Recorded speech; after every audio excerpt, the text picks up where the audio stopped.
माननीय खासदार डॉक्टर अमोलजी कोल्हे साहेब.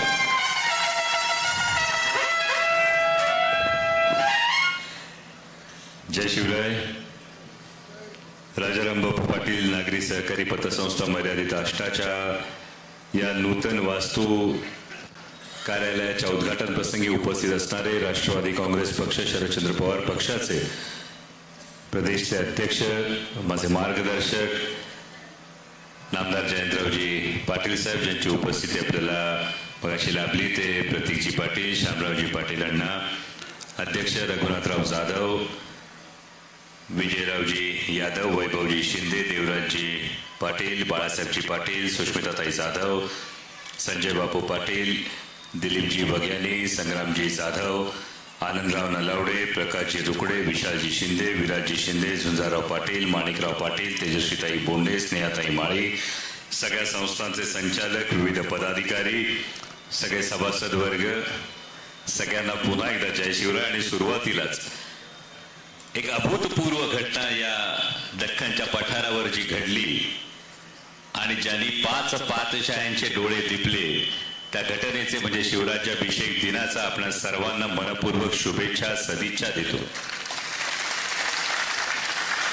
खरं तर ही थोडी अडचण आहे, कारण सहकार क्षेत्रातलं ज्ञान ज्यांना प्रचंड आहे, ज्यांना अर्थकारणाच्या बाबतीमध्ये संपूर्ण महाराष्ट्र ज्यांच्याकडे अर्थनीती संदर्भात, अर्थकारणासंदर्भात कायम पाहतो, त्या जयंत पाटील साहेबांनंतर सहकार क्षेत्रातल्या एका वित्त संस्थेविषयी बोलायला लागणं, त्यामुळे ते धाडस खरं तर फार वेळ तुमचा घेणार नाही, परंतु मनापासून राजाराम बापू पाटील नागरी सहकारी पतसंस्थाचं मी कौतुक करेल, अभिनंदन करेल. कारण जसं साहेब म्हणाले त्या पद्धतीनं बँकेची वाटावी इतकी देखणी इमारत ही तुम्ही उभी केली. आणि मगाशी जेव्हा मी जाधव साहेब जेव्हा फोटो दाखवत होते तेव्हा देखणी इमारत उभारण्याचं एक कारण सुद्धा मला कळलं. तुम्ही भूमिपूजनच देखण्या माणसाकडून करून घेतलं होतं. पण खरोखर पतसंस्थेच्या बाबतीत जेव्हा सर्वसामान्य नागरिकाची समाजातली पत वाढवण्यासाठीच अर्थकारण लागतं, त्यासाठीच फार महत्वाची भूमिका ही पतसंस्था करते. आणि पतसंस्था जेवढी ठेवींवर आधारित असते, त्या ठेवींबरोबर तीच विश्वासावर आधारित असते. आणि त्यामुळं 1989 पासून जी तुम्ही सुरुवात केली ती 2015 साली जवळपास 5.5 कोटीच्या ठेवी होत्या, त्या आता 66 कोटीपर्यंत जी तुम्ही ती झेप घेतलेली, आणि आता 100 कोटीचा पल्ला गाठण्याचं जे तुम्ही स्वप्न पाहताय, त्या स्वप्नाला मनापासून शुभेच्छा, सदिच्छा देतो. आणि आजचा दिवस जो निवडलाय, जो साहेबांनी सांगितलाय, या दिवसाचं फार वेगळं महत्व आहे. कारण छत्रपती शिवाजी महाराज म्हटलं की प्रत्येकाचा ऊर अभिमानानं भरून येतो, प्रत्येकाचा पाठीचा कणा हा ताठ होतो. पण छत्रपती शिवाजी महाराज म्हटल्यानंतर अंधभक्तीला थारा राहत नाही. छत्रपती शिवाजी महाराज की जय म्हणायचं असेल तर रयतेच्या भाजीच्या देठाला हात लागू देऊ नका, ही भावना आधी मनात जागवावी लागते. आणि जेव्हा आपण कोणती संस्था उभी करतो तेव्हा रयतेच्या विश्वासाला कुठेही ठेच लागू देऊ नका, ही भावना आपण जपता. म्हणून आपण शिवराज्याभिषेक दिनाच्या दिवशी एवढा मोठा कार्यक्रम घेतला, त्याबद्दल मी तुमचा मनापासून आभार मानतो. मी काल परवाच शिवराज्याभिषेक दिनाच्या निमित्तानं मला कोणीतरी प्रश्न विचारला की काही जण म्हणतात शिवराज्याभिषेक हा तिथीनुसार व्हायला हवा, काही जण म्हणतात शिवराज्याभिषेक हा तारखेनुसार व्हायला हवा. परवा एका पत्रकार बांधवाने प्रश्न विचारला, काही जणांचं म्हणणं आहे शिवराज्याभिषेक हा तिथीनुसार व्हायला हवा, तुमचं काय म्हणणं आहे? मी विचारलं, देवाला जाताना एक जण गाडीतून जातो, दुसरा पायी जातो आणि तिसरा नवस फेडायला लोटांगण घालून जातो. भक्ती कोणाची श्रेष्ठ हे ठरवणारे आपण कोण? तेव्हा शिवराज्याभिषेक कोणत्या दिवशी करावा यापेक्षा शिवराज्याभिषेक कोणत्या तत्वानुसार करावा हे जास्त महत्वाचं आहे. आणि ते आजच्या काळात समजून घेणं गरजेचं आहे. कारण ही घटना जेव्हा घडली, ही अभूतपूर्व घटना जेव्हा घडली, म्हणजे कोणतीही संस्था करत असताना, समाजकारण करत असताना, संस्थेचं राजकारण करत असताना ही गोष्ट फार महत्वाची, आजचा दिवस फार महत्वाचा आहे. आजच्या दिवशी जी घटना घडली ही केवळ राजकीय क्रांती नव्हती, ही केवळ सामाजिक क्रांती नव्हती. राजकीय क्रांती कशासाठी? तर त्यावेळी 5 पातशाह्यांच्या पलीकडे जाऊन सुद्धा 350 वर्ष या दख्खनच्या पठारानं हिंदू राजा पाहिला नव्हता. या दख्खनच्या पठारावर हिंदू राजा असू शकतो ही भावना 350 वर्ष संपून गेली होती. 35 वर्ष आधी काय घडलं ते आपल्याला माहित नसतं.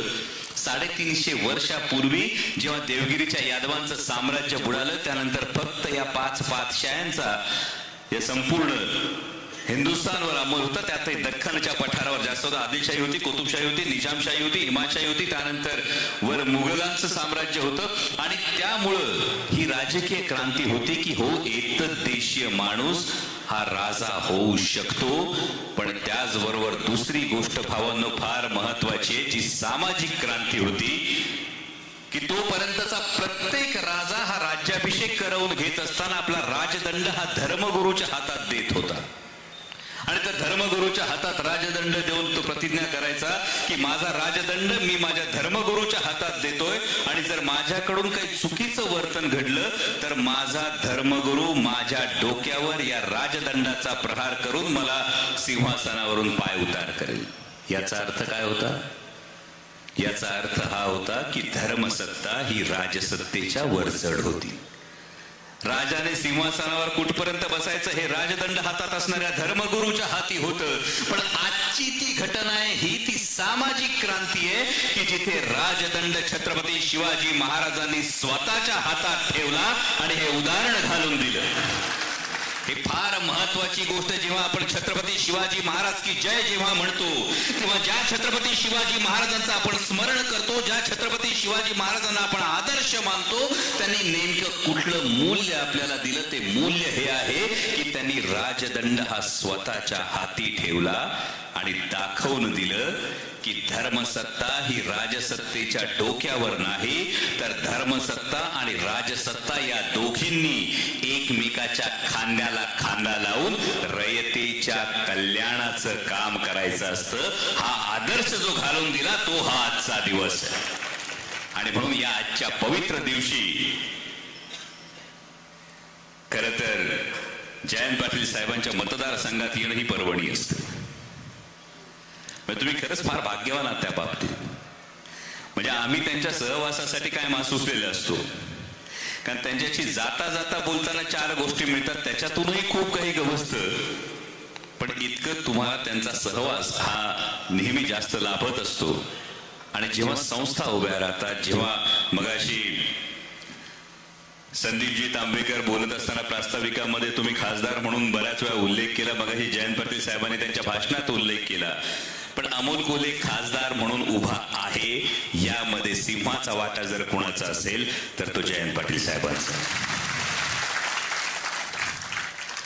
म्हणजे प्रत्येक वेळी हाताला धरून मार्गदर्शन करण्यापासून, चूक असेल तर कान धरण्यापासून, पाठीवर हात ठेवून लढ म्हणण्याचं काम जर कोणी केलं असेल तर ते जयंत पाटील साहेबांसारख्या नेतृत्वाने केलंय. आणि म्हणूनच आज या पवित्र दिवशी या चांगल्या कामासाठी तुम्ही बोलावलं, त्याबद्दल मी मनापासून तुमचा आभार मानतो. पुन्हा एकदा राजाराम बापू पाटील नागरी सहकारी पतसंस्थेच्या सर्व सभासदांना, संचालक मंडळांना, सेवकांना मनापासून शुभेच्छा, सदिच्छा देतो.